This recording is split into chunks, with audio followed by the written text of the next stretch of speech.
आज हम शुरू करने वाले हैं इसमें साइंस टेक्नोलॉजी में बायोटेक्नोलॉजी का पहला रिवीजन।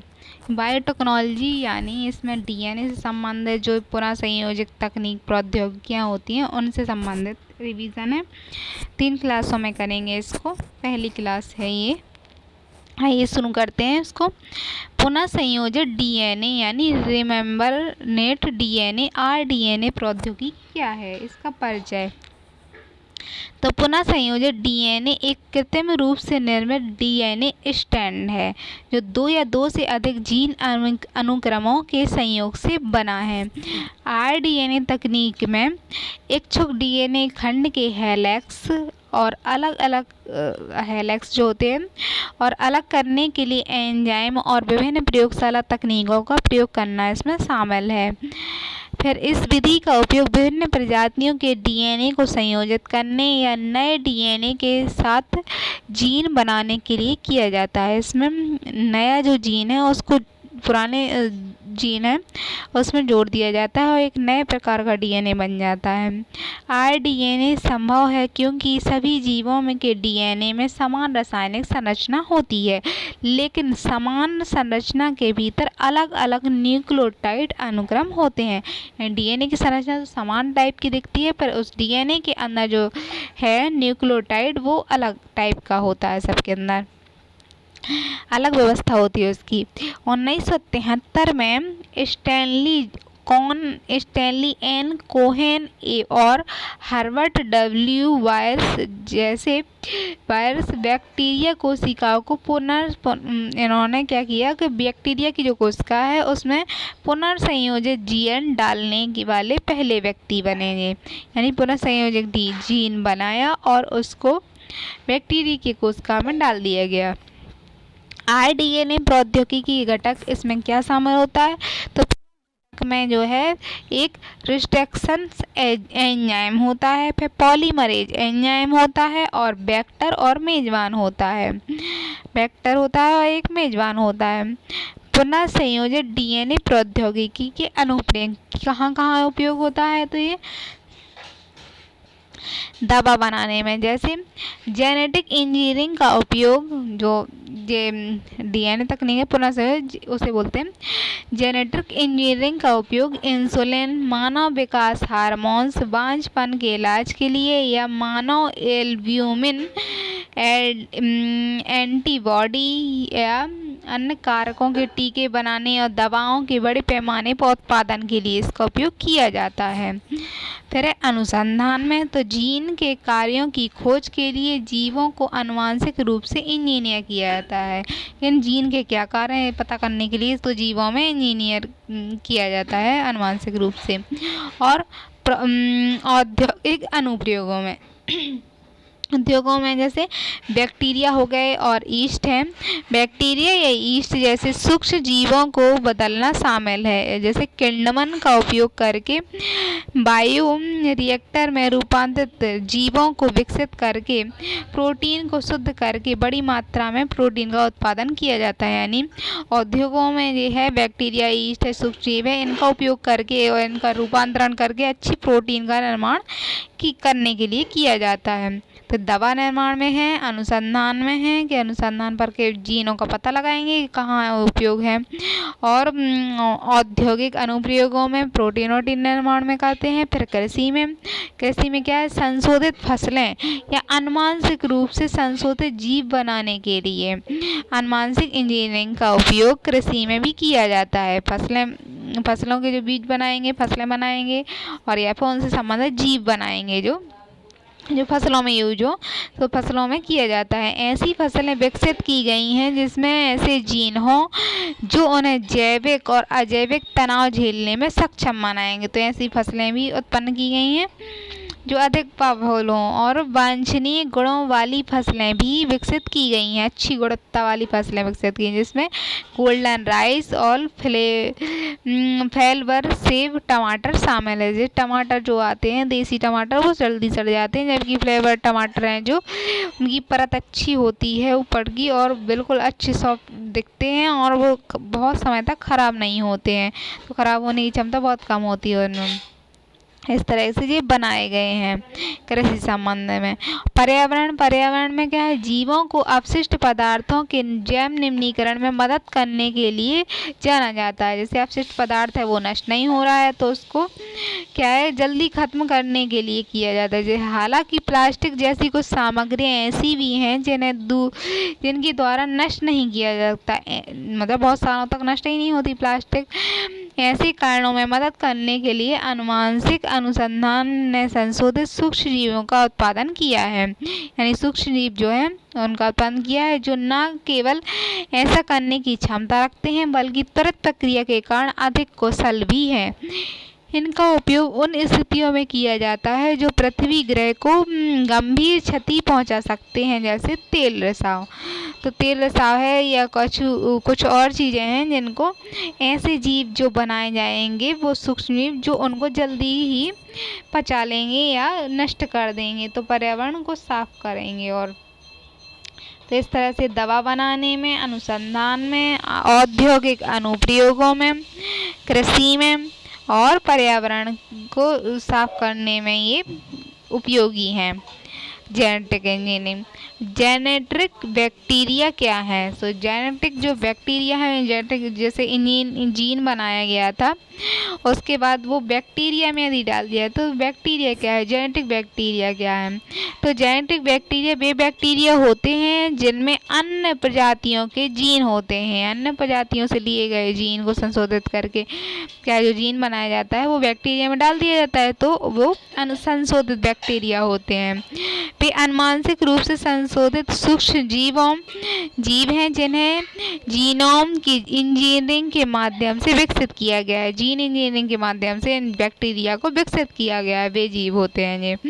इनका उपयोग क्या है, जेनेटिक बैक्टीरिया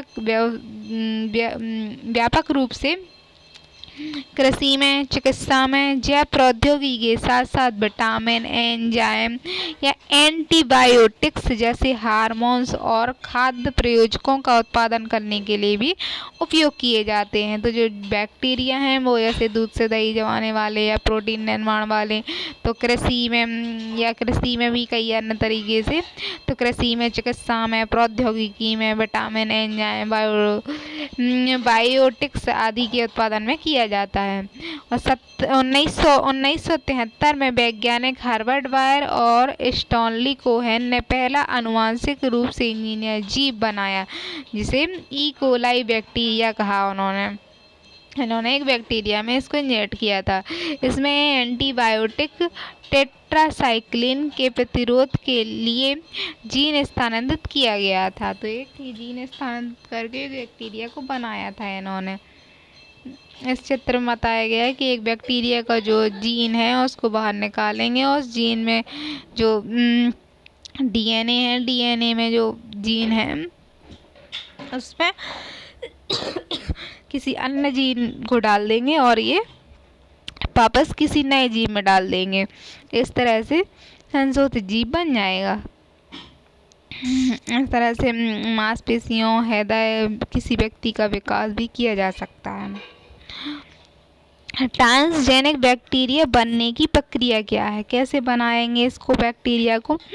एक बैक्टीरियल प्लाज्मिड लेंगे, एक बनाने के लिए एक बैक्टीरिया का प्लाज्मिड लेंगे, फिर प्रतिबंधित एंजाइम का उपयोग करके रुचि जीन के हिस्से को काट लेंगे। एक बैक्टीरिया का प्लाज्मिड लेंगे, उस प्लाज्मिड में से जो जीन है एक जो आपकी इच्छा का है तो उसे जीन को काट देंगे। फिर बैक्टीरिया प्लाज्मिड को काटने के बाद उसी प्रबंधित एंजाइम का उपयोग किया जाता है, यानी काटने के लिए एक प्रबंधित एंजाइम का उपयोग किया जाता है। फिर प्लाज्मिड में से डीएनए के वांछित हिस्से को शामिल करने के लिए डीएनए लिंकेज का उपयोग करते हैं और ट्रांसजेनिक जीन कहा जाता है। फिर वांछित डीएनए जो आपको डालना है उसको लेंगे और उसे ट्रांसजेनिक जीन कहेंगे, उसे बदल देंगे। ट्रांसजेन जीन जो है वांछित जीन में पहुंचने के लिए वेक्टर का उपयोग करें जिसे उच्च गुणवत्ता दर होती है। तो ट्रांसजेनिक जीन उसमें डाल देंगे बैक्टीरिया में और फिर उसको वेक्टर के माध्यम से किसी अन्य जीव में पहुंचा देंगे। जो बैक्टीरिया है वो किसी अन्य जीव में वेक्टर के माध्यम से उच्च गुणवत्ता दर बताएगा वो। ट्रांसजीन मेजबाइन कोशिकाओं के भीतर प्रतिक्रिया बनाता है और मतलब वो अपने जैसा और जीव बना देगा। यदि किसी मेजबान या मनुष्य के अंदर भेज दिया जाएगा ट्रांसजेनिक बैक्टीरिया या जीव को, तो अपने जैसे और बैक्टीरिया बनाएगा, बीमारी फैलाएगा या कुछ सुधार भी कर सकता है। फिर मेजबान डीएनए खुद को शामिल करता है और आवश्यक प्रोटीन संश्लेषण के उत्पादन का आदेश देता है कि उसके लिए जो जरूरी प्रोटीन है, उसके लिए जरूरी प्रोटीन जैसी कोशिकाएं हैं, उसका निर्माण का वो क्या करेगा, आदेश देगा। तो यदि किसी व्यक्ति के अंदर पहुंच गया तो वैसे ही वो खुद को निर्माण करेगा। तो इसमें सबसे पहले यही था कि बैक्टीरिया है उसका प्लाज्मिड लेते हैं, फिर उसके जीन के हिस्से को काट लेते हैं। उस काटने के बाद जिस एंजाइम को इंजेक्ट करना है तो लिंकेज के माध्यम से ट्रांसजेनिक जीन को इंजेक्ट कर देंगे, फिर वो बन जाएगा पूरी तरह से। तो वो वेक्टर होगा। वेक्टर का उपयोग करके उच्च गुणवत्ता दर देखने के लिए किसी अन्य मेजबान कोशिका यानी मनुष्य या किसी जानवर के शरीर में उसको प्रवेश करा दिया जाएगा। फिर वो वहाँ जाके वैसे ही प्रोटीन या वैसे ही वातावरण निर्माण करेगा और ये ट्रांसजेनिक बैक्टीरिया बनाने की प्रक्रिया है। ट्रांसजेनिक बैक्टीरिया का अनुप्रयोग, क्या प्रयोग होगा इसका लेकिन बनाने से, तो मधुमेह के इलाज के लिए मानव इंसुलिन का उत्पादन करने के लिए, यानी मानव में इंसुलिन की कमी है तो उसका उत्पादन करने के लिए ऐसा बैक्टीरिया बनाया जा सकता है। 1983 में पहले इंसुलिन जो है पशु संसाधनों के माध्यम से प्रदान किया जाता था, यानी पशुओं से प्राप्त किया जाता था, जो मानव इंसुलिन के समान शुद्ध इंसुलिन ले जाता था, यानी मानव के समान शुद्ध इंसुलिन था। लेकिन ये क्या है, यह प्रक्रिया महंगी थी, इसके लिए एलर्जी जैसे दुष्प्रभाव भी थे। यानी पशुओं से लेंगे तो आपको जो है शुद्ध इंसुलिन तो मिलेगा, लेकिन इसमें हो सकता है कि आपको यह प्रक्रिया महंगी भी हो और इसमें एलर्जी भी हो सकती है किसी को। तो मधुमेह के इलाज के लिए ऐसे बैक्टीरिया बनाए गए हैं इलाज में इंसुलिन का उत्पादन करने के लिए। फिर ट्रांसजेनिक बैक्टीरिया का उपयोग करके उत्पादित अन्य दवाओं में शामिल हैं, यानी अन्य दवाएं भी बैक्टीरिया का उपयोग करके बनाई जाती हैं। जैसे हीमोफीलिया के उपचार के लिए थक्के जमाने वाले कारक बनाए जाएंगे। हीमोफीलिया में क्या है, रक्त बहता ही रहता है और बंद नहीं होता, तो रक्त का थक्का बनाने के लिए बैक्टीरिया का उपयोग करेंगे। बौनेपन के विभिन्न रूपों में इलाज के लिए मानव विकास हार्मोन्स बनाएंगे। इससे कुछ कैंसर के इलाज के लिए भी इंटरफेरॉन बनाए गए हैं। फिर एनीमिया रोग के लिए एरिथ्रोपोएटिन और ऊतकों में, जैसे रक्त के थक्का को घोलने में ऊतक है या कोशिका है उसमें रक्त का थक्का बन रहा है, तो उस रक्त के थक्के को ऊतक के अंदर घोलने में ये सहायक है। इस तरह के बैक्टीरिया जी बीमारियों के इलाज में भी सहायक हैं ट्रांसजेनिक बैक्टीरिया। अब पर्यावरण क्या है, पर्यावरण में किस तरह सहायक है, तो पर्यावरण में बायोरेमेडिएशन के लिए, यानी बैक्टीरिया का उपयोग प्रदूषण को कम करने, विषाक्त रूप से परिवर्तित करने के लिए किया जाता है, यानी वो कम विषाक्त पदार्थों में बदल दिया जाता है। तो प्रदूषण को कम करने के लिए पर्यावरण में उपयोगी है बैक्टीरिया। फिर है तांबा निकिल, यानी ऐसे किसे क्या है, तांबा निकिल पारा प्रदूषण को साफ करने और पीने के पानी में आर्सेनिक का पता लगाने के लिए ट्रांसजेनिक बैक्टीरिया भी विकसित किए गए हैं। यानी प्रदूषण को साफ करेंगे, प्रदूषण का पता लगाएंगे, पानी में आर्सेनिक है कि नहीं इस बात के लिए पता लगाने के लिए बैक्टीरिया को विकसित किया गया है। इनका उपयोग बायोफिल्टर के रूप में किया जाता है। उद्योग में बायोफिल्टर, यानी इनका उपयोग कोयले को जलाने से पहले सल्फर को हटा दिया जाता है जिससे कम धुआं निकलेगा, और कच्चे तेल के हाइड्रोकार्बन को पचाकर तेल रिसाव की सफाई की जाती है। समुद्र में तेल जहाज़ों द्वारा रिसाव होता है, नदियों में गिरा दिया जाता है जहाज़ों के माध्यम से, तो उसको पचा देता है ये बैक्टीरिया। इस तरह के बैक्टीरिया बनाए गए हैं, पर्यावरण के लिए महत्वपूर्ण होते हैं जो। फिर कृषि में क्या है, कृषि उत्पादन बढ़ाना और फसलों को उनके मूल निवास स्थान से बाहर उगाने में मदद करता है। इस तरह के व्यक्ति जैसे मूल स्थान कोई खेती एक ही जगह पर हो रही है पर अन्य जगह पर भी हो सकती है, इसके लिए कृत्रिम फसल के उत्पादन के लिए किया जाता है।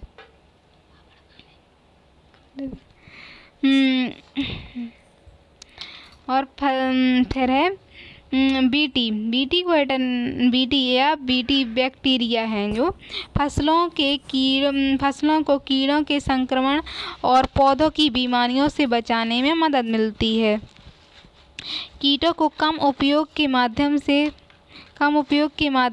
से पर्यावरण क्षरण को बढ़ाना शामिल है। लोगों के लिए पोषण में सुधार करना, तो ये उपयोग होते हैं कृषि में। कम लागत और नए उत्पाद अवसरों के माध्यम से कृषि लाभप्रदता बढ़ाएंगे ये।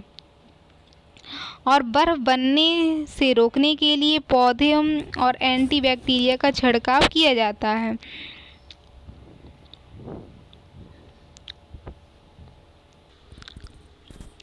बर्फ बनने से रोकने के लिए पौधों पर एंटीफेजिंग बैक्टीरिया का छिड़काव किया जाता है। शाकनाशी का ट्रांसजेनिक फसलों के पौधों पर कई प्रभाव नहीं, मतलब जो है पौधे हैं उन पर कोई प्रभाव नहीं पड़ेगा, केवल खरपतवार ही इससे नष्ट होंगे। फसलों को उच्चतर और आत्मजीवन प्राप्त करने में मदद करता है। तो ये ट्रांसजेनिक जो बैक्टीरिया हैं वो कृषि के लिए इस तरह महत्वपूर्ण है कि बाहर ये मूल निवास से बाहर भी उगाए जा सकते हैं और कीड़ों के संक्रमण जो है उससे बचाते हैं। फिर ये पर्यावरण संरक्षण में मदद करते हैं, पोषण में सुधार करते हैं, कृषि लाभ बढ़ाते हैं, बर्फ बनने से रोकते हैं और ट्रांसजेनिक बैक्टीरिया केवल खरपतवार पर ही जो है उसको ही नष्ट करते हैं, मुख्य फसल को नष्ट नहीं करते और फसलों को उच्चतम आत्मजीवन भी प्रदान करते हैं, यानी फसल अच्छे लंबे समय तक अच्छे तक रह सकती है और पूरी फसल पैदावार करती है। फिर खुदाई में यानी तांबा, यूरेनियम और सोना निकलता है जिसमें मदद करते हैं। फिर बायो लीचिंग क्षमताओं में सुधार करते हैं ये। फिर उद्योगों के लिए औद्योगिक उपयोग के लिए बड़ी मात्रा में प्रोटीन का उत्पादन करने के लिए आनुवंशिक रूप से संशोधित बैक्टीरिया का उपयोग किया जाता है। तो उद्योगों में प्रोटीन बनाने के लिए फिर आनुवंशिक रूप से संशोधित जीवाणुओं से बने खाद्य पदार्थों में अल्फा एमाइलेज शामिल है जो स्टार्च को शर्करा में परिवर्तित करते थे, यानी स्टार्च जटिल रूप है और शर्करा सरल रूप है तो उसमें परिवर्तित किया जाता है, जिससे पनीर बनाने के लिए दूध प्रोटीन का थक्का बनाने के लिए और फलों के रस में स्पष्टता में सुधार करता है ये। तो खाने में जो है उपयोग होता है बायोबैक्टीरिया जो है खाना में, उद्योगों में, खुदाई में, कृषि में और पर्यावरण संरक्षण के लिए पर्यावरण में भी ये वो करता है। और साथ ही मधुमेह इलाज में और ट्रांसजेनिक बैक्टीरिया हीमोफीलिया, बौनेपन के इलाज में, कैंसर के इलाज में, एनीमिया में और रक्त का थक्का घोलने में, इस सब में ये उपयोगी है। ट्रांसजेनिक बैक्टीरिया के अनुप्रयोग पड़े हैं अभी, उससे पहले बैक्टीरिया जो नहीं था, ट्रांसजेनिक जीन के प्रयोग पड़े थे, बैक्टीरिया के पड़े हैं। अब नैतिक मुख्य चिंताएं, यदि ये बैक्टीरिया का उपयोग किया जाता है तो चिंताएं क्या हैं, तो सुरक्षा संबंधी चिंताएं भी हैं, जैसे ट्रांसजेनिक बैक्टीरिया की अनुकूलन क्षमता के बारे में बहुत कम जानकारी है कि वो कैसे क्या काम करता है, किस तरह से और प्रभाव कर सकता है, कम जानकारी है। प्राकृतिक बनाम अप्राकृतिक, और जो बैक्टीरिया हैं वो जेनेटिक इंजीनियरिंग ऐसे संशोधन का कारण बनती है जो प्रकृति में स्वाभाविक रूप से संभव नहीं है। इस तरह के बैक्टीरिया जो बनाए जाते हैं वो प्रकृति में पहले से नहीं मिलते हैं, यानी स्वाभाविक रूप से संभव नहीं है। जीन अभिव्यक्ति के माध्यम से किसी जीव की प्राकृतिक स्थिति में बदलाव किया जाता है और इसके अज्ञात परिणाम हो सकते हैं। वैधता नए वैज्ञानिक ज्ञान से जुड़े परिणामों को निर्धारित करना असंभव है, यानी नए क्या परिणाम होंगे ये अभी पता नहीं है, तो यह असंभव है। और ग्रह के लिए हानिकारक भी हो सकता है कोई ट्रांसजेनिक बैक्टीरिया बनाया, उसका ऐसा प्रभाव हो कि जो पूरे पृथ्वी ग्रह के लिए हानिकारक हो, तो इसकी भी संभावना है, ऐसा हो सकता है। तो सुधार से संबंधित चिंताएं हैं। फिर प्रकृति बनाम अप्राकृतिक, यानी ये प्राकृतिक रूप से नहीं पाया जाता है, अप्राकृतिक रूप से बनाया गया है। और वैधता, इसके परिणामों की जांच करना संभव नहीं है कि ग्रह के लिए कैसा है। फिर स्वास्थ्य जोखिम मनुष्य के लिए, यदि मनुष्य के लिए खाने में यूज होता है या इलाज में यूज होता है, तो मनुष्य के लिए संभावित स्वास्थ्य जोखिम में आनुवंशिक रूप से संशोधित खाद्य पदार्थों में और नए एलर्जी के संपर्क की संभावना है, यानी ये मानव के स्वास्थ्य को खतरा पहुंचा सकता है। वनस्पतियों में एंटीबायोटिक प्रतिरोधी जीन का स्थानांतरण शामिल है। वनस्पतियों में एंटीबायोटिक प्रतिरोधी जीन भी बना सकता है।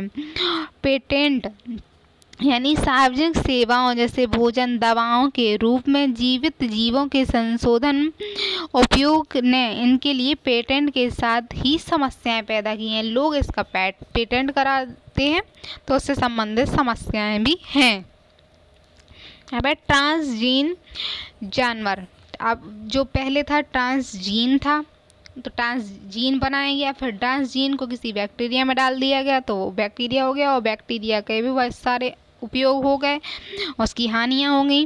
अब ट्रांसजीन जो है, बैक्टीरिया की जगह जीन जो है वो जानवरों में डाला जाएगा, तो इससे ट्रांसजीन जानवर बनेंगे। या मानव में डाला जाएगा तो मानव भी बन सकता है ट्रांस जीन को डाल के, तो जैसा चाहेंगे वैसा जानवर बन सकता है। ट्रांसजीन जानवर, जिन जानवरों के डीएनए में एक अतिरिक्त विदेशी जीन, यानी कहीं बाहर से लाया हुआ या दूसरे जीव का जीन है, विदेशी जीन रखने और उसे व्यक्त करने के लिए हेर फेर किया जाता है, तो उसे ट्रांसजेनिक जानवर कहा जाता है। उदाहरण के लिए ट्रांसजेनिक चूहे, खरगोश, सुअर, भेड़, गाय, मछली इत्यादि शामिल है, तो इनको ट्रांसजेनिक जीन किया जाता है, यानी उस जीव में उसका जीन तो है, साथ में किसी बाहर से लाया हुआ यानी दूसरे जीव का जीन या संशोधित किया गया कोई जीन उसके शरीर में डाला गया है, तो वो ट्रांसजेनिक जानवर कहलाएगा। ट्रांसजेनिक जैसे चूहा है, इसमें दिख रहा है चूहा की कोशिका में बाहर का कोई जीन डाल दिया गया है, तो ट्रांसजेनिक जानवर बन जाएगा वो। ट्रांसजेनिक जानवर बनाने की प्रक्रिया क्या है? तो ट्रांसजेनिक जानवर के उत्पादन के लिए सबसे आम तरीका डीएनए माइक्रोइक्लोजेक्शन द्वारा जीन स्थानांतरण है, यानी इसको एक प्रौद्योगिकी का उपयोग करके डीएनए माइक्रो इंजेक्शन का उपयोग करके एक ट्रांसजेनिक जीन का स्थानांतरण किया जाता है। इंजेक्शन के द्वारा दूसरे में डाला जाएगा। वांछित ट्रांसजीन वाले डीएनए की पहचान की जाती है और उसे पशु मेजबान में डालने से पहले क्लोन किया जाता है, यानी पहले एक जीन की पहचान की जाएगी, किस जीन को डालना है। जीन की पहचान करने के बाद जिस जीव में डालना है, जिस जीव में जैसे चूहे में डालना है, तो वो मेजबान कहलाएगा। उसमें डालने से पहले क्या करेंगे, क्लोन किया जाएगा। मेजबान जानवर को सुपर ओव्यूलेट करने के लिए प्रेरित किया जाता है और उनके अंडे एकत्र किए जाते हैं, यानी मेजबान के अंडे एकत्र किए जाते हैं। फिर अंडों को एक प्रयोगशाला डिप्स में निषेचित किया जाता है, प्रयोगशाला में उसको निषेचित किया जाता है। फिर एक महीन खोखली सुई का उपयोग करके ट्रांसजीन युक्त डीएनए का एक घोल जो है निषेचित अंडे के नर पॉपुलेशन में इंजेक्ट कर दिया जाता है। जो डीएनए डालना था उसे डाल दिया जाता है उसके में, इससे पहले कि यह महिला पॉन्यूक्लियर्स के साथ जुड़ जाए। उससे जुड़ने से पहले उसमें वो डाल दिया जाता है। ट्रांसजेनिक जो भ्रूण है, भ्रूण को सेल कल्चर में सेल कल्चर में उगाया जाता है और फिर सैरोगेट माँ के गर्भाशय में प्रत्यारोपित किया जाता है, जहाँ वे अपना विकास पूरा कर लेते हैं। और फिर उसको जब प्रयोगशाला में इसको निषेचित कर दिया गया और इसे DNA को जो है उसमें डाल दिया गया, तो इसे सैरोगेट माँ को जो होती है उसमें स्थानांतरित कर दिया जाता है, स्थापित कर दिया जाता है और वहाँ ये पूरा विकास करता है। कुछ शिशु जानवर के गुणसूत्रों में ट्रांसजीन स्थिर रूप से एकत्र होगा और दूसरे में प्रक्रिया विफल हो सकती है, यानी कुछ में सही रूप से हो सकता है और कुछ में विफल हो सकती है। ट्रांसजीन नष्ट भी हो सकते हैं। जिन लोगों में ट्रांसजीन प्राप्त किया है और इसे स्थिर रूप में बनाए रखा है उन्हें संस्थापक जानवर कहा जाएगा। तो जिनने इसको बनाए रखा है वो अच्छे नए जीव को उत्पादन करेंगे और वो बना रहेगा। इस तरह से ट्रांसजेनिक जानवर बनाने की प्रक्रिया है कि उसको बनाया जाएगा। ट्रांसजेनिक जानवर के अनुप्रयोग, क्या प्रयोग होगा इसका? तो कृषि में ट्रांसजेनिक पशु यानी उपयोग किस तरह से उन जानवरों को करेंगे, तो पशुधन उत्पादन में ट्रांसजेनेसिस की व्यवहारिक अनुप्रयोगों में शामिल है, जैसे उन्नत प्रजनन क्षमता वाले प्रजनन प्रदर्शन करना। ऐसे पशु बनाएंगे जो ज़्यादा उत्पादन करेंगे, ज़्यादा प्रजनन क्षमता करेंगे। विकास दर में इनकी वृद्धि होगी, बेहतर सब संरचना होगी, दुग्ध उत्पादन में सुधार होगा, इनके बाल या रेशे जो प्राप्त देने वाले जीव हैं उनमें संशोधन होगा। तो दूध उत्पादन अच्छा होगा, बाल रेशे उनसे जो प्राप्त करते हैं वो होंगे। यदि उनके शरीर की संरचना उसका उपयोग करते हैं तो वो भी अच्छी होगी। विकास दर अच्छी होगी यानी जल्दी तेजी से बढ़ेंगे ये। वेक्टरों का नियंत्रण, वेक्टरों का नियंत्रण यानी ब्रिटिश कंपनी ने तो इस तरह से यूज हो गए। वेक्टरों का नियंत्रण में है ब्रिटिश कंपनी ऑक्सीटेक ने आनुवंशिक रूप से संशोधित नर मच्छर बनाए हैं। ब्रिटिश कंपनी ने नर मच्छर बनाए हैं जिन्हें आत्म सीमित जीन होता है। जब उन्हें जंगल में छोड़ जाए, यानी मच्छर बनाए हैं, जब उन्हें जंगल में छोड़ दिया जाएगा तो मादा जो है उनके साथ समूह करने के बाद जो संतान उत्पन्न होगी वह वयस्कता तक नहीं पहुंच पाएगी, यानी वो कमज़ोर होगी। जीका वायरस के प्रसार में योगदान नहीं दे पाएंगे और वो अगले जो मच्छर होंगे वो उतने जीवित नहीं हो पाएंगे और वो जीका वायरस जो फैल रहा था वो वायरस उनके द्वारा फैल रहा होगा तो उनके द्वारा नहीं फैल पाएगा। अन्य शोधकर्ता मलेरिया के प्रसार को रोकने के लिए भी आनुवंशिक रूप से संशोधन का उपयोग करने पर विचार कर रहे हैं कि मलेरिया को रोकने के लिए भी ऐसे मच्छर बनाए जाए जिससे मलेरिया का उपचार किया जा सके। मानव स्वास्थ्य के लिए क्या प्रभाव है इसका? तो जो वेक्टर हैं उनका नियंत्रण करने के लिए ब्रिटिश कंपनी ने इस तरह के मच्छर बनाए हैं। मानव स्वास्थ्य के लिए क्या उपयोगी है? तो ट्रांसजेनिक जानवर जो हैं मानव रोग के उपचार और रोकथाम के लिए नए प्रतिस्थापन प्रोटीन, दवाओं, टीके और उत्पादकों का उत्पादन करके मानव स्वास्थ्य में सुधार कर सकते हैं। यानी नई दवाओं, प्रोटीन, टीकों का उत्पादन करके मानव को स्वास्थ्य में सुधार कर सकते हैं। उन्नत पोषण, जेनेसिस पशु उत्पादकों में पोषक तत्वों में सुधार की अनुमति देता है, यानी ट्रांसजेनिक पशु में जो पोषक तत्व हैं उनमें सुधार की अनुमति देता है। उन्नत पोषण के कारण इसमें मात्रा, संपूर्ण भोजन की गुणवत्ता और पोषण संरचना शामिल है, यानी जो पशु होंगे वो भोजन देंगे, उनसे प्राप्त करेंगे जो ही पदार्थ वो पोषण युक्त होगा। तो पोषण में सुधार, उदाहरण के लिए मनुष्य द्वारा खाई जाने वाली मछली में ओमेगा-3 फैटी एसिड को बढ़ाने से हृदय रोग की घटना कम होगी। तो इस तरह से जो बनाए जाएंगे जीव वो पोषण के लिए अच्छे होंगे। आणविक खेती को फार्मिंग के रूप में जाना जाता है। ऐसे ट्रांसजेनिक जानवरों में फार्माक्यूलिक का निर्माण किया जाता है। तो आणविक खेती में उपयोग है थोड़ी। पर्यावरणीय प्रभावों में कमी, आनुवंशिक रूप से इंजीनियर किए गए जानवर कम संसाधनों का उपभोग करके कम अपशिष्ट पैदा करते हैं, यानी जो जीव हैं जानवर हैं वो कम उपभोग करेंगे, यानी किसी वस्तु को कम लेंगे और कम अपशिष्ट भी पैदा करेंगे, लेकिन पर्यावरण और मानव स्वास्थ्य को बेहतर बनाने में योगदान देंगे। और उदाहरण के लिए जैसे सुअर की तुलना में 60 से 70% तक कम फास्फोरस उत्सर्जित किया जाता है। सुअर बनाए गए हैं, जानवर बनाए गए हैं जो 60-70% तक, जो नॉर्मल है उससे भी कम 60-70% फास्फोरस कम उत्सर्जन करते हैं। जैसे पशुधन में ग्रीन हाउस गैस उत्सर्जन को कम करने की संभावना भी प्रदान कर सकते हैं। और पर्यावरण में जो पशु जो पाचन करते हैं उससे मीथेन उत्पन्न होती है या ग्रीन हाउस गैसें जो हैं उत्पन्न होती हैं, तो वो उत्पादन कम करेंगे। इस तरह से ये क्या पढ़े हैं अपन, इनके उपयोग पढ़े हैं। जानवरों के उपयोग पढ़े, ट्रांसजेनिक जानवरों के अनुप्रयोग यानी कृषि संसाधन में इनके उपयोग हैं। फिर वेक्टर के रूप में इनको नियंत्रण किया जा सकता है।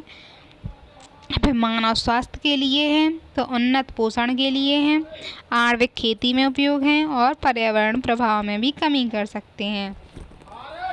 जीनो ट्रांसप्लेक्शन क्या है? अब जीन का ट्रांसप्लेक्शन क्या है? इसके आनुवंशिक संसाधन के एक चिकित्सा अनुप्रयोग का उद्देश्य जीनो ट्रांसप्लेक्शन के लिए पशु अंगों की उपयुक्तता में सुधार करना है। यानी पशु के जो अंग हैं, किसी जीव के अंग हैं, उनमें सुधार करना है। जी, उदाहरण के लिए सुअरों में प्रत्यारोपण योग्य मानव अंगों का विकास करने की संभावना, यानी सुअर में इस तरह से बैक्टीरिया को डालेंगे या जीन का उपयोग करेंगे जिससे मानव के लिए जो अंग हैं उनका विकास, उपयोगी अंग है उनका विकास किया जा सके, तो उसको बोलेंगे जीनो ट्रांसप्लेक्शन बोलेंगे उसको। तो ऐसे अंगों का विकास जो मानव के लिए आवश्यक है, मानव विकास के लिए आवश्यक हो, उनको अन्य जीवों में उत्पादन करना है। खाद्य उत्पादन और गुणवत्ता बढ़ाना। जो जीन हैं वो जानवरों को आनुवंशिक रूप से इंजीनियर किए गए हैं, उन्हें खाद्य उत्पादन क्षमता में सुधार किया है। वे भोजन के अधिक कुशल, उच्च गुणवत्ता और कम लागत वाले स्रोतों की वैश्विक मांग को पूरा करने में मदद कर सकते हैं। औद्योगिक उत्पादों में सुधार करना, जैसे ट्रांसजेनिक इंजीनियरिंग चिकित्सा और रक्षा दोनों अनुप्रयोगों के लिए मकड़ी रेशे उच्च मूल्य वाले औद्योगिक उत्पादों का उत्पादन कर सकते हैं। हम इनके संबंध में जो लाभ थे वो पढ़े हैं। अब इनसे संबंधित चिंताएं, नैतिक मुद्दों से संबंधित चिंताएं क्या हैं, यानी जो जानवर हैं यदि इनको उपयोग करते हैं तो चिंताएं भी हैं। तो नैतिक चिंताएं यानी नैतिक क्या है कि पशुओं की नैतिक स्थिति यानी पशु अधिकार और पशु कल्याण, यानी पशुओं की जो खुद की स्थिति है, उनका कोई अधिकार है, उसके साथ छेड़छाड़ कर रहे हैं तो सही नहीं है, और पशुओं का कल्याण नहीं हो रहा है इसमें।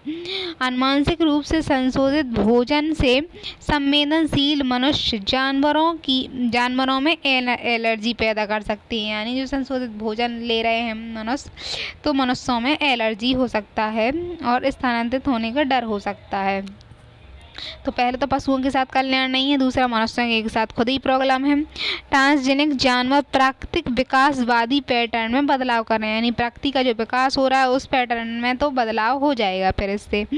जैव प्रौद्योगिकी में जानवरों का उपयोग जानवरों के प्रति क्रूरता है, यानी जानवरों की इच्छा के विरुद्ध इस तरह का काम कर रहे हैं, जानवरों के प्रति क्रूरता है जो उन्हें बहुत कष्ट पहुंचाता है। मानव जीवन का जानवरों के स्थानांतरण या मानवता के लिए एक बड़ा जातीय खतरा है, यानी इस जानवरों में इस तरह के यदि अंग बनेंगे तो मानवता के लिए एक बड़ा जातीय खतरा है। फिर सर्वोत्तम इरादे के साथ भी यह निश्चित रूप से भविष्यवाणी करना संभव नहीं है कि प्रायोगिक जानवर पर उनका क्या प्रभाव पड़ेगा। जिस जानवर का प्रयोग कर रहे हैं, जिन जानवर पर मतलब बना रहे हैं, उस जानवरों पर क्या प्रभाव पड़ेगा, ये परिणाम नहीं निकाले जा सकते हैं। तो आनुवंशिक इंजीनियरिंग प्रक्रियाओं से गुजरने वाले कई भ्रूण जीवित रहते हैं। मतलब इंजीनियरिंग प्रक्रिया जो गुजारे जाते हैं तो कई भ्रूण तो जीवित जो है नहीं रहते हैं, और जो जीवित रहते हैं उनमें केवल छोटा सा अनुपात 1% भाग ही आनुवंशिक परिवर्तन का कारण बनता है। यानी 1 से 30% ही आनुवंशिक रूप से परिवर्तित जीव जीवित रह पाते हैं, और वो जीवित भी नहीं रह पाते। तो ये लॉस ज़्यादा है और लाभ कम है। इस तरह से ये हानि इसकी है नैतिक चिंताएं हैं। यानी पशुओं के कल्याण संबंधित चिंता है, फिर मनुष्य में एलर्जी पैदा कर सकते हैं, प्रकृति के पैटर्न को बदलते हैं, और फिर जानवरों पर प्रतिकूल या क्रूर प्रभाव है, जानवरों की क्रूरता है, मानव में स्थानांतरण करने के लिए जाति खतरा है। फिर इसके भविष्य में क्या परिणाम होंगे इसका प्रभाव नहीं पता कर सकते, और कई भ्रूण जीवित जो हैं वो बचते ही नहीं हैं, 1 से 30% ही बचते हैं। तो इसका क्या ही लाभ है। पर्यावरण पर प्रभाव। अब पर्यावरण के संबंध में चिंताएं हैं, यानी आनुवंशिक रूप से इंजीनियर किए गए जानवरों का उपयोग भोजन की मांग, उपयोग किए गए जानवर की संख्या, अपशिष्ट मात्रा और जीन उत्पादों अप्रत्यक्ष रूप से पर्यावरण को नुकसान पहुंचा सकते हैं। जीन जो है जानवर और भोजन की मांग, अपशिष्ट मात्रा, ये सब के कारण क्या है पर्यावरण पर नुकसान पहुंचा सकते हैं। ट्रांसजेनिक फॉर्म जानवरों पर भी हानिकारक पर्यावरण प्रभाव पड़ता है। यानी जो जिस जानवरों का उपयोग कर रहे हैं उन जानवरों पर पर्यावरण रूप से प्रभाव पड़ता है, और वे भाग जाते हैं या कैद से मुक्त हो जाते हैं। एक ही प्रजाति के जंगली व्यक्तियों के साथ समूह कर सकते हैं। एक ही प्रजाति के जंगली व्यक्ति हैं जो उनके साथ समूह कर सकते हैं। भागे हुए ट्रांसजेनिक जानवर जो भाग जाते हैं तो वो क्या कर सकते हैं, भागे हुए जानवरों के प्राकृतिक वातावरण में स्थापित होने पर जोखिम है। जंगल में जीवित रहने और प्रजनन करने की क्षमता पर निर्भर करता है। यानी प्राकृतिक वातावरण में जो जानवर हैं, ट्रांसजेनिक जानवर, उनके रहने स्थिति पर निर्भर करते हैं और प्रजनन क्षमता पर निर्भर करते हैं। अब पेटेंट से संबंधित चिंता है, यानी बौद्धिक संपदा अधिकार हैं ये। तो ट्रांसजेनेटिक इंजीनियरिंग अपने साथ बौद्धिक संपदा और निर्मित जानवरों या उन्हें बनाने के लिए उपयोग की जाने वाली तकनीकों के पेटेंट के संबंध में चिंता लेकर आते हैं। जिसने बनाया उस संबंध में चिंता, यानी बौद्धिक संपदा को संरक्षित करने वैज्ञानिक समुदायों के भीतर गोपनीयता की संस्कृति पैदा हो सकती है कि वो उसको सुरक्षित रखेंगे, यानी किसी को नहीं बताएंगे। और पशु साझाकरण को सीमित कर दें, यानी जिस जानवर को आपने ट्रांसजेनिक किया है, ट्रांसजेनिक बनाया है, उसको आप किसी को साझा नहीं करेंगे और पेटेंट करेंगे तो यानी कोई और ऐसा बना नहीं सकता। इस संबंधित चिंताएं हैं। डेटा और पशु साझाकरण की ऐसी सीमाएं ऐसी स्थिति पैदा कर सकती हैं जिनमें आनुवंशिक रूप से इंजीनियर पशु रेखाओं का अनावश्यक दोहन हो सकता है, जिसे न्यूनीकरण सिद्धांत को चुनौती मिलती है। अन्य चिंताएं भी हैं, जैसे पशु के दूध में किसी भी फार्मास्यूटिकल उत्पाद का उत्पादन करने के लिए डिजाइन किए गए प्रोटीन और पशु के शरीर के अन्य भागों में पहुंच सकते हैं। ये जो फार्मास्यूटिकल उत्पाद करने के लिए जो पशु के दूध में डिजाइन किया गया जीन है, वो पशु के अन्य भागों में, पशु के शरीर में अन्य भागों में पहुंच सकता है, जिससे प्रतिकूल प्रभाव पड़ता है, मतलब उस पशु पर प्रतिकूल प्रभाव पड़ता है। डीएनए के टुकड़े डालने या हटाने से जीन में हस्तक्षेप करने से जानवरों को सामान्य आनुवंशिक हीमियोस्टेसिस में परिवर्तन हो सकता है। यानी उनके डीएनए में हस्तक्षेप करेगा मनुष्य तो जानवरों के जो जीन हैं उनमें भी आनुवंशिक रूप से परिवर्तन हो सकता है। अध्ययनों से पता चला है कि क्लोन किए गए स्तनधारी विकास संबंधी असमानताओं से पीड़ित हैं। यानी जिनका क्लोन किया गया है, जिन्हें इस तरह से बनाया गया है, जो जीव बने हैं, उनमें विकास संबंधी समस्याएं हैं और वास्तविक गर्भधारण या जन्म के समय बड़ा वजन होता है, यानी वो बहुत जल्दी विकास करते हैं ना, तो जन्म के समय उनका बहुत बड़ा वजन होता है, अंगों ऊतकों का पर इनका सबका प्रभाव पड़ता है। यदि पशु प्रजनन उद्योगों में क्लोनिंग का उपयोग अधिक व्यापक हो गया तो एक खतरा है, आनुवंशिक विविधता का स्तर गिर सकता है, यानी जो विविधता है अपने स्वयं के स्वरूप से होती है, तो व्यक्तियों में या जानवरों में विविधता पाई जाती है, लेकिन यदि इस तरह से क्लोन किया गया तो हूबहू वैसा ही बनाया जाएगा, तो उससे क्या है, विविधता नष्ट हो जाएगी।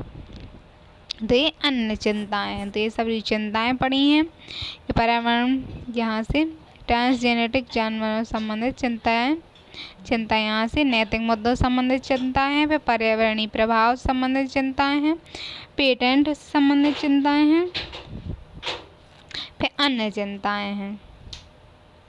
मानव जीनोम परियोजना, यानी मानव जीनोम परियोजनाएं क्या थी, यानी उस जीन को पहले जीन बनाया, फिर उसको बैक्टीरिया में डाला तो ट्रांसजेनिक बैक्टीरिया हो गया, फिर ट्रांसजेनिक बैक्टीरिया को जानवरों में बनाया तो ट्रांसजेनिक जानवर पैदा हो गया। अब ट्रांसजेनिक जीन जो है उसको मानव में डालेंगे तो ट्रांसजेनिक जो मानव जीनोम परियोजना होगी वो, यानी मानव भी उस तरह से बनाया जाएगा ट्रांसजेनिक जीन्स के माध्यम से। तो मानव जीनोम परियोजना है, तो ये क्या है और किस प्रकार से उसका प्रयोग किया जाएगा, ये इस बारे में है।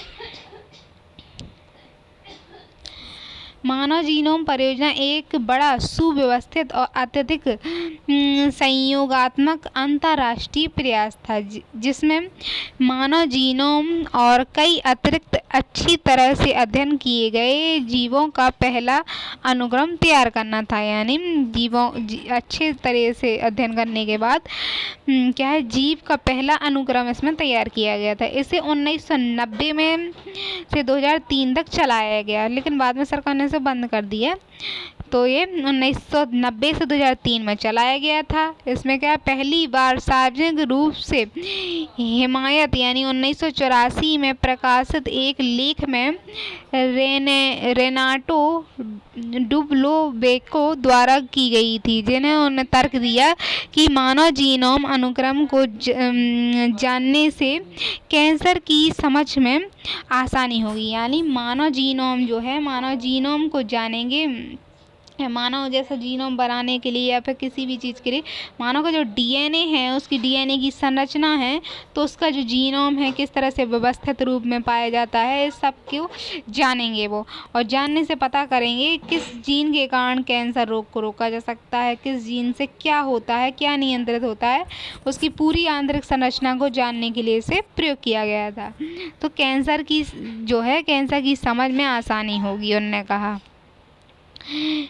किसका डीएनए अनुक्रमित किया गया था, तो इसमें किसका किया गया था, तो ये बताना है इसमें। तो जीएचजी द्वारा उन्नत मानव जीनोम अनुक्रम कई लोगों के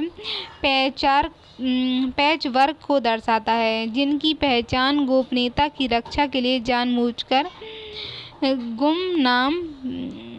गुमनाम बना दी गई, यानी ये जो जीन की जो संरचना है उसको जांचा गया, तो गोपनीयता की रक्षा के लिए इसको गुमनाम बना दिया। किसकी है ये नहीं बताया गया।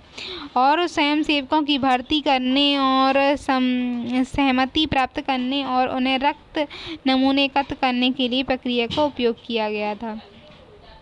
मानव जीनोम परियोजना जो है किसने संचालित की, तो GHP हजारों शोधकर्ताओं के एक अंतर्राष्ट्रीय संघ की भागीदारी के साथ पूरा किया गया है। इसमें संयुक्त राज्य अमेरिका में शोधकर्ताओं को संयुक्त राज्य अमेरिका में हुआ, यानी संयुक्त राज्य अमेरिका के शोधकर्ताओं को ऊर्जा विभाग और राष्ट्रीय स्वास्थ्य संस्थान द्वारा वित्त पोषित किया गया था, यानी ऊर्जा विभाग और स्वास्थ्य विभाग द्वारा इन्हें पैसे दिए गए थे, वित्त पोषित किया गया था। 1988 में मानव जीनोम अनुसंधान के लिए कार्यालय बनाया गया था और 1997 में इसका नाम बदलकर राष्ट्रीय मानव जीनोम अनुक्रमण संस्थान रख दिया गया। इसमें मानव के जीनोम की जो है वो अध्ययन किया जाएगा।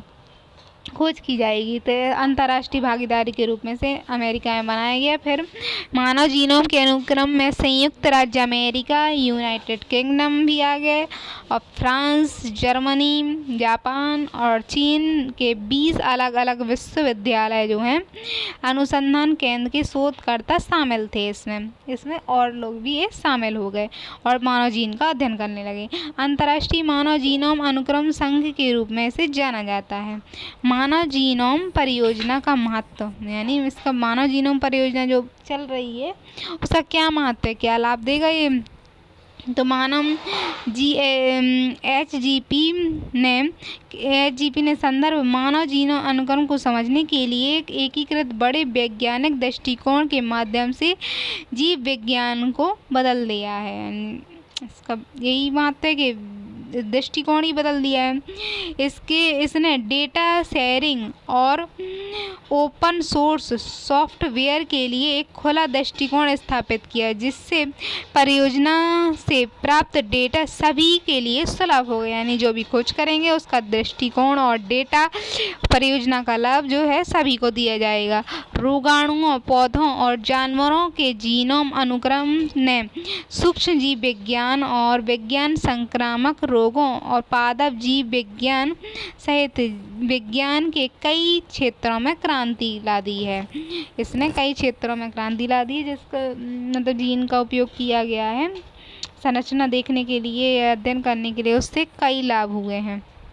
इसके अलावा मानव अनुक्रम भिन्नता के गहन ज्ञान ने चिकित्सा पद्धति को बदलना भी शुरू किया है। यानी चिकित्सा में भी अब देखो परिवर्तन आए हैं। तो ये जीनोम को समझने में बड़ा दृष्टिकोण प्रदान किया है, डेटा शेयरिंग की है, यानी सब तक पहुंच बनाई है, और रोगाणु, पौधों और जानवरों के जीव जो हैं उसमें क्रांति ला दी है। इसके अलावा मानव अनुक्रम भिन्नता के गहन ज्ञान ने चिकित्सा पद्धति में बदलाव शुरू किया है। अब HGP ने बदलाव में बड़े पैमाने पर डेटा अधिग्रहण पहलों जैसे अंतर्राष्ट्रीय हैपमैप प्रोजेक्ट, 1000 जीनोम और द कैंसर जीनोम एटलस के साथ साथ मानव मस्तिष्क परियोजनाओं और मानव प्रोटीन प्रोजेक्ट को प्रेरित किया है। यानी मानव के कैंसर संबंध जो हो जाते हैं उनके जीन किस तरह से हैं और मानव मस्तिष्क की परियोजना, उन सबको समझने के लिए प्रेरित किया है। जीनोम इंडिया प्रोजेक्ट, अब भारत में क्या चल रहा है इसके बारे में।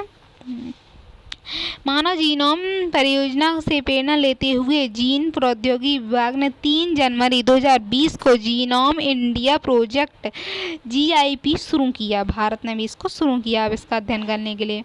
उद्देश्य क्या है? GIP का उद्देश्य संदर्भ जीनोम बनाने के लिए पूरे भारत में नागरिकों के 10,000 आनुवंशिक नमूने एकत्र किए गए। 10,000 लोगों के नमूने लिए गए और इस परियोजना का नेतृत्व बेंगलुरु में स्थित भारतीय विज्ञान संस्थान के मस्तिष्क अनुसंधान केंद्र द्वारा किया जाता है और इस जो 20 अग्रणी संस्थाओं के सहयोग के बीच केंद्रीय समन्वय के रूप में कार्य करता है। 20 संस्थाओं के सहयोग से काम करता है ये बेंगलुरु वाला संस्थान।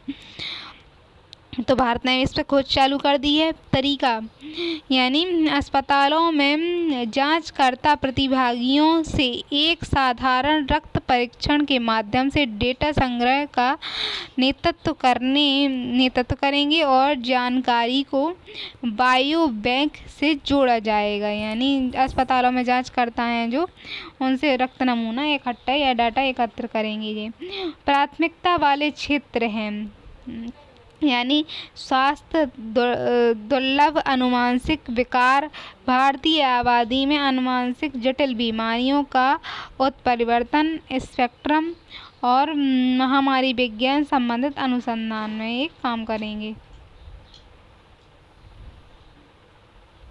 इसका महत्व क्या है?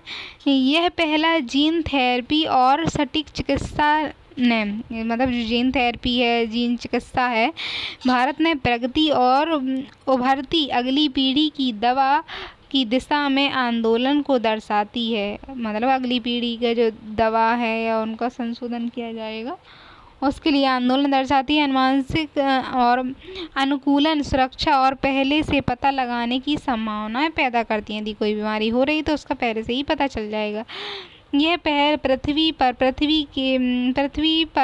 व्यक्तियों के एक बहुत बड़े समूह के लिए स्वास्थ्य देखभाल की नींव रखने में मदद करेगी। और ये पहल मानव जीनोम को समझ लिया जाएगा तो इससे सारे समाधान निकाले जाने के लिए है। तो ठीक है, थैंक यू। अब मिलेंगे इसके अगले रिवीजन में, सेकंड क्लास में।